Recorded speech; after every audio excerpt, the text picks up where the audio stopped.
સરદાર વલ્લભભાઈ પટેલની 100મી જન્મજયંતિ નિમિત્તે રાવપુરા વિધાનસભાના ધારાસભ્યશ્રી અને દંડક બાલકૃષ્ણ શુક્લ દ્વારા પદયાત્રા રેલીનું આયોજન કરવામાં આવ્યું હતું.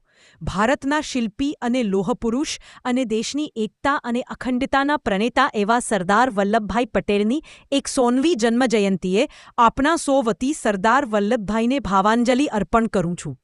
દેશના વડાપ્રધાન નરેન્દ્ર મોદીના નેતૃત્વમાં દેશભરમાં આજે સરદાર વલ્લભભાઈ પટેલની જન્મજયંતિની ભવ્ય ઉજવણીનું આયોજન કરવામાં આવ્યું છે. સરદાર વલ્લભભાઈ પટેલને ભારતના લોખંડી પુરુષ પણ કહેવામાં આવે છે. તેઓ ભારતીય બેરિસ્ટર અને રાજકારણી હતા. તેઓ ભારતીય રાષ્ટ્રીય નેતાઓમાંના એક હતા.